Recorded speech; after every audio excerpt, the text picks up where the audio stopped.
साथियों, ऐसे तो ये चुनावी सभा है।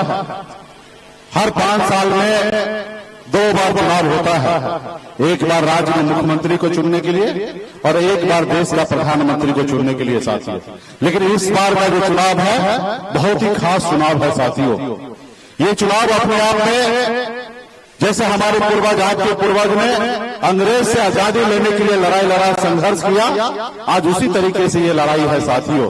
पहले ये देश जो था गुलाम था, अंग्रेज का शासन हुआ करता था।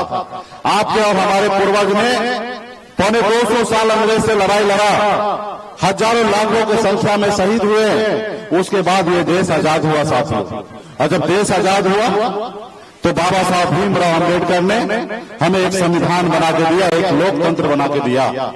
वो ऐसी संविधान हमें बना के दिया जिस संविधान के दम पर गरीब, पिछड़ा, दलित, शोषित, वंचित लोगों ने सर उठा के जीने का अधिकार मिला साथियों। नहीं तो उससे पहले, संविधान बनने से पहले ऐसी हमारी स्थिति था गरीब, पिछड़ा, दलित का, जो हमारे हाथ से लोग पानी नहीं पीता था, हमें अपने बराबरी का नहीं समझता था, हमें अपने बगल में नहीं बैठाया करता था, हमें जानवर से भी बदतर हमें समझा करता था। यह स्थिति था देश में। लेकिन बाबा साहब भीमराव अम्बेडकर ने जो संविधान बना के दिया, जिसके कारण आज मल्ला का बेटा भी आपके सामने में सर उठा करके बात करने का हैसियत रखता है साथियों। आज वो संविधान खतरे में है। आज कुछ लोग वो है उस संविधान को बदलने की बात कर रहा है। और यकीन मानिए दोस्तों, अगर वो संविधान अगर बदल गया तो पहले वाला हाल हो जाएगा। आपको कुर्सी पे बैठने के लिए नहीं मिलेगा, आपके हाथ से पानी नहीं पिएगा, आप चाहे बराबरी में बात नहीं करेगा, आपको अपना गुलाम बना के रखेगा साथियों, आपको अपना गुलाम बना के रखेगा। इसलिए साथियों, आज हमें बहुत खुशी मिलता है कि कभी हमारे पूर्वज ने देश की आजादी के लिए लड़ाई लड़ा था, आज हमको मौका मिला कि हम लोग आज देश की आजादी के लिए, संविधान को बचाने के लिए लड़ाई लड़ रहे हैं साथियों। तो इसलिए साथियों, आज आप बताइए ना, देश का प्रधानमंत्री वो 140 करोड़ का माई बाप है। हर एक नागरिक, हर एक जाति धर्म के लोग उनके लिए सामान्य है, एक ही चश्मे से देखना चाहिए। लेकिन देश के प्रधानमंत्री देखिए, 2 चश्मा से देखते हैं। गरीब के बेटा को अलग चश्मा से देखते हैं, अडानी अंबानी को अलग चश्मा से देखते हैं, हिंदू मुसलमान को अलग अलग चश्मे से देखते हैं, और आपस में हिंदू मुसलमान को लड़ाने की बात करते हैं। आप बताइए, देश का मालिक, देश का माँ बाप, सब चीज वही है, और वो हमको भाई भाई में लड़ाना चाहता है, हमको बंटवारा कराना चाहता है। आप बताइए, कैसा हमारा देश का प्रधानमंत्री होगा जो अपने नागरिक से, अपने लोगों से झूठ बोले? आप बताइए, पहले हिटलर के बारे में आप लोग सुने हैं? हिटलर भी एक देश का नागरिक था। उन्होंने अपने देश में चुनाव जीतने के लिए जितना उनको झूठ बोलना था सभी झूठ बोला। उन्होंने कहा हर किसी के लिए स्कूल बना देंगे, हर किसी के लिए अस्पताल खोल देंगे, हर युवा को नौकरी देंगे, हमारे देश में टैक्स फ्री हो जाएगा। हर तरह का झूठ उन्होंने बोला और सत्ता को हथिया लिया।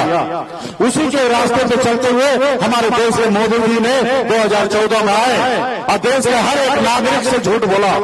उन्होंने देश के युवा से पहले झूठ बोला कि युवा आप बेरोजगार हो, आप हमको लाओ, हर साल में 2 करोड़ युवा को नौकरी देंगे। हमारे युवा को लगा कि हम बेरोजगार हैं, हमें नौकरी मिलेगा। युवा उसके झांसे में आ गया। देश के नागरिक को कहा कि हम आपको अच्छे दिन लाएंगे। देश के किसान भाई को कहा कि देश में आत्महत्या किसान बहुत कर रहा है, अब नहीं होगा, अब हमें आने दीजिए, हम हर किसान का आयु दुगुना कर देंगे। उन्होंने कहा कि देश में भ्रष्टाचारी बहुत है, देश में पैसा कमाकर विदेश में काला धन रख दिया, 75 लाख करोड़ रुपया हम देश में आएंगे तो विदेश से काला धन लाएंगे और सभी के खाते में 15-15 लाख रुपया दे देंगे। आपको लगा कि मोदी जी आएंगे और हमको घर बैठे बैठे 15 लाख रुपया मिल जाएगा, हर युवा को नौकरी मिल जाएगा। उन्होंने कहा हर गरीब का पक्का का घर बना देंगे। आप लोगों ने उसके झांसे में आया और उनको प्रधानमंत्री बना दिए। और मोदी जी हमको नया बात नहीं कर रहे। मोदी जी आपने 10 साल पहले जो वादा किए, हम उस वही बात कर रहे हैं कि क्या हुआ मोदी जी? हमारे देश के कितने लोगों को, कितने युवा को नौकरी दिए, आप मंच में से वो बताइए। आप बिहार में तो आते हैं और बिहार के लोगों को मूर्ख समझते हैं। आप आइए ना, रिपोर्ट कार्ड लेके आइए, बताइए कि आपने 10 साल शासन किया देश में, आपने कितने युवा को नौकरी दिया, आप बताइए। आप 100% से दूर की बात है, आपने 1% भी नौकरी नहीं दिया। अगर 1% भी नौकरी देते तो हमारे देश में 20 लाख युवा को नौकरी मिल जाता, लेकिन 20 लाख युवा को भी नौकरी नहीं मिला, सिर्फ 7 लाख युवा को नौकरी पिछले 10 सालों में मिला है। मोदी जी आप बताइए, क्या आप विदेश से काला धन लाए और किसके खाते में आपने डाला, कितना पैसा लाया आप बताइए। लेकिन आप वो नहीं बताइएगा, हिंदू मुसलमान की बात कीजिएगा, मुकेश सहनी क्या खाएंगे वो बात कीजिएगा। तो साथियों, क्या पक्का घर बना? नहीं बना। तो साथियों, जब आपका अपना प्रधानमंत्री आपसे झूठ बोले तो क्या करना चाहिए? जब आप जिस पर भरोसा करते वही आपसे झूठ बोले, वही आपसे गद्दारी करे, तो क्या करना चाहिए? हमारे पूर्वज बाबा साहब भीमराव अम्बेडकर ने बहुत सोच समझ के संविधान बनाया। अगर सरकारी नौकरी में जाना है तो 60 साल के लिए नौकरी मिलेगा, लेकिन नेता के लिए सिर्फ 5 साल रखा है। क्यों? क्योंकि नेता 5 साल में जो वादा करे वो पूरा करे। अगर वो नेता पूरा नहीं करेगा तो जनता मालिक है, और जनता के पास जो उंगली में ताकत है उस उंगली का बटन दबाकर उस नेता को बदलने का पावर नेता जनता के पास दिया गया। साथियों, आज देश की जनता मालिक है, नेता मालिक नहीं है। इसलिए साथियों, आप मालिक है, ये देश आपका है, ये किसी का प्रपोटी नहीं है। देश का मालिक आप लोग हैं। साथियों, आप लोग हैं। आप निर्णय लीजिए, क्या मोदी जी 2 करोड़ युवा को नौकरी दिया? भाई क्या बताइए, क्या नौकरी दिया? नहीं दिया तो क्या करना चाहिए? मोदी जी को बदल देना चाहिए। आज विपक्ष को वो मानते हैं कि दुश्मन है। मोदी जी, हम आपके दुश्मन नहीं हैं, हम गरीब मछुआरा मल्ला का बेटा है। आज हमारे परिवार के लोग भूखे मर रहा है, हमारे परिवार के लोग इलाज के अभाव में मर रहा है, हमारे लोग बेरोजगार घूम रहा है, उसका शादी नहीं हो रहा है। हम इसके लिए बात करते हैं, हम आपका दुश्मन नहीं है, हम विपक्ष में हैं। हम आपको आईना दिखा रहे हैं कि मोदी जी जो आपने वादा किया आप पूरा नहीं किए हैं। आज वो हमको दुश्मन मानता है। देश में जितने भी मुख्यमंत्री हैं, अब जो उनसे विरोध में खड़ा होते हैं उनको उठा के जेल में डाल देता है। आप बताइए, अगर आपकी लड़ाई हम नहीं लड़ेंगे तो कौन लड़ेगा? आपकी लड़ाई आप नहीं लड़िएगा तो कौन लड़ाई लड़ेगा? तो साथियों, आज हम लोग लड़ाई लड़ रहे हैं तो हमको अनाप शराब जितना हो सकता गाली दे रहा है, लोगों को गुमराह किया जा रहा है। आप बताइए, 75 साल की उम्र हो गए मोदी जी को, और अभी देश के युवा से मौका मांग रहे हैं कि हमको तीसरी बार प्रधानमंत्री बनाइए।